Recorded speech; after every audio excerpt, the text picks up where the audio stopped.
Hello everybody! It is Obscure Nick back here again after so long. I am so happy to be back. It's really good, like it is actually really good to speak with all of you, to hear from all of you, to talk with all of you, even if I don't see you, but it's been a while. I've been doing a lot of various things, which is why I haven't been on in the longest time. I've been working in places in the music industry with promoting my new single Monday, which released a month ago, but the music video is released in a few days. So that came out. I also finished university like last week, and it was, quite sad, especially on the last day where I walked in and I was entering the building and I was like, and I've been there for 7 years, mind you, and I was like, this is the last time after 7 years I will walk through those doors to a class ever again. And it was quite emotional. I was telling all my instructors about it, and I love my instructors so much. Like, they're really good people.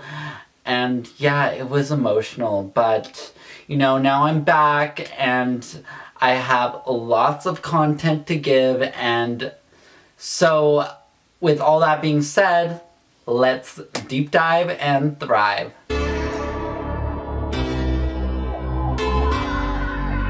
So today we will be discussing this Rolling Stone article about Kesha and how Kesha can't use critical evidence about alleged assault in Dr. Luke trial court rules, and that's the title of the article. And as you may or may not know, pop star Kesha has had this ongoing battle for years with music producer Dr. Luke, and has accused him of sexual misconduct and manipulation. He was abusing her all the way back to like 2005, 2006.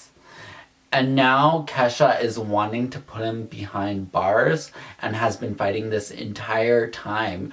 So it's been a long time running. And I want to read you guys this article because I find it I want to know what your guys' take is on this, and I'll give you guys my take. So it's like, here's the article. It says, Kesha suffered another blow in her defamation war with Dr. Luke on Thursday, when an appellate court ruled she won't be allowed to show 16-year-old handwritten notes from a prior lawyer involving her sober pills. Notes she calls critical to her case because she found them too late. So, oh my god. So she pretty much just can't use something that is legit black and white evidence because of it being too long. Like, that is ridiculous. This goes to show me, and I feel statute of limitations is a thing. Unfortunately, there is a flaw in that factor, because when you throw statute of limitations, and I think it's the most ridiculous thing that it was like too long to be given this out. Most people who are assaulted,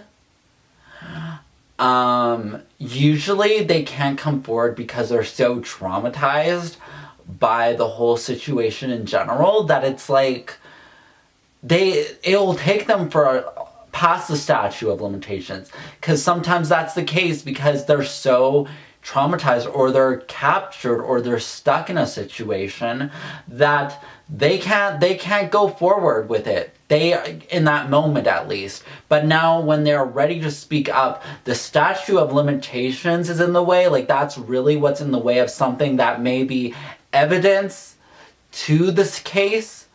Like, that's ridiculous, and that's sad, and that's why assault victims are never believed, and we have to have that to change. And that is just so, like, ridiculous. Like, that just in general pisses me off, just to be really truthful with you. The notes from lawyer Greg Cleric purportedly state Kesha told him way back in 2006 that Dr. Luke gave her a pill to feel better. Shortly before she blacked out and allegedly was assaulted in 2005, her lawyer says. The TikTok singer was hoping the New York State Appellate Panel would reverse a lower court decision from last October and let her introduce the notes at trial because they refute claims from Dr. Luke's camp. For the first time she ever made her sober pills allegation was in 2013, her current lawyer says. In ruling Thursday, the appellate panel said Kesha's belated disclosure was simply too late considering 4 years of extensive discovery had ended with a hard deadline 2 years prior.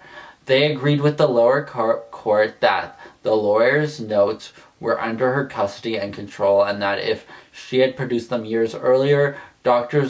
Luke's lawyers could have altered their litigation strategy. And then the article goes on to say, at the hearing on matter in October, Kesha's lawyer, Leah Godsey, said she only learned about the notes when she called the cleric to make sure he would be available to testify at the trial. It would be, just a complete travesty of justice for the jury to be led to believe Kesha never told anyone about a sober pill until 2013.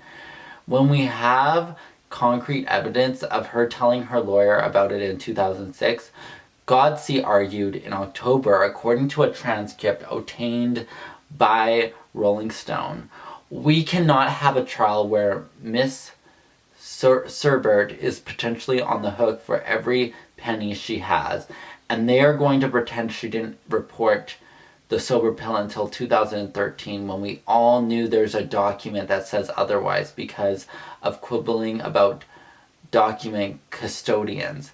This is not how trial works, the lawyer says. I just can't imagine discovery misconduct where you could preclude use of such a critical document.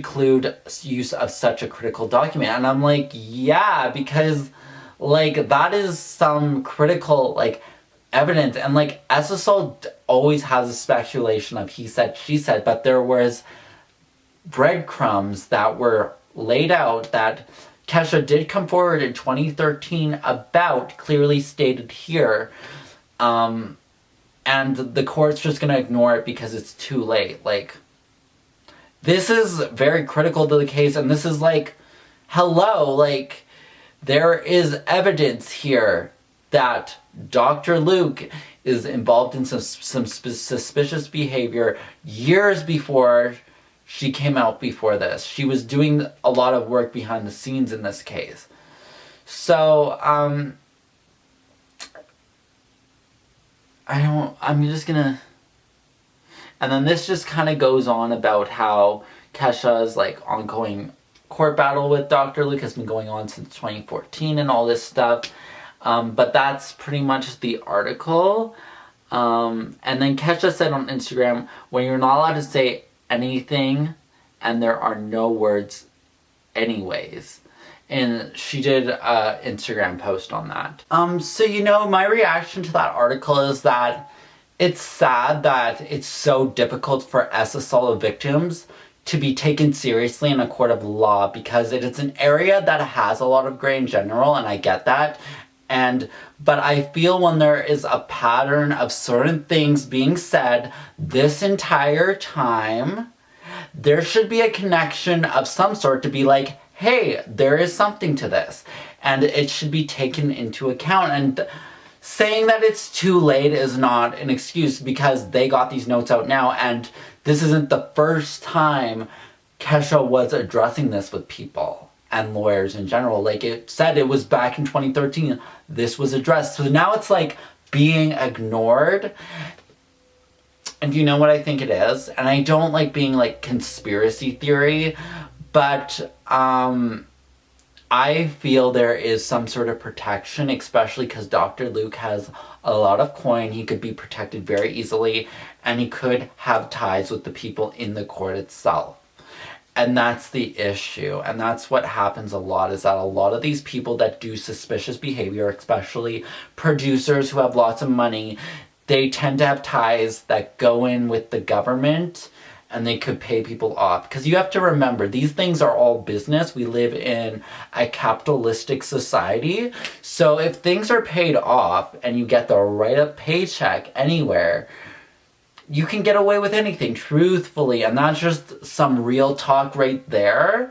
But, you know, I'm going to just say that's alleged, of course, but let's really think about this. Why have certain people gone away with stuff for so long until there was black and white being like, you're caught, you know? Because, like, truthfully, Harvey Weinstein wasn't caught until that webcam video of him with that girl was, like, leaked, and I'm like, we can all see what's there, you know what I mean? So again, like, S assault has a lot of gray areas to it when it comes to people not being able to deliver certain evidence because it's a he said she said situation. Because I have people come with their stories in my DMs a lot, and I go through that. I vet their stories with a fine comb brush, and I try to see if they're being true, and I have to have them providing evidence, or I use very tactics to get them to reveal certain things, and they won't even realize I'm doing a lot of mind manipulation tactics, so I can see if they're telling the story correctly. And I vet them so much on it, you know? Yeah, and I see if they're actually being consistent with it. So I ask for very specific details, and I do think there are, and that's how I navigate the truth and how I know if a story is legit or not, because I don't just post mindless conspiracy theories on my page. I like to vet it and be like, okay, this has to have some sort of level of reality to it, and you need to be consistent with your story, and you need to provide evidence of that somehow, in some way.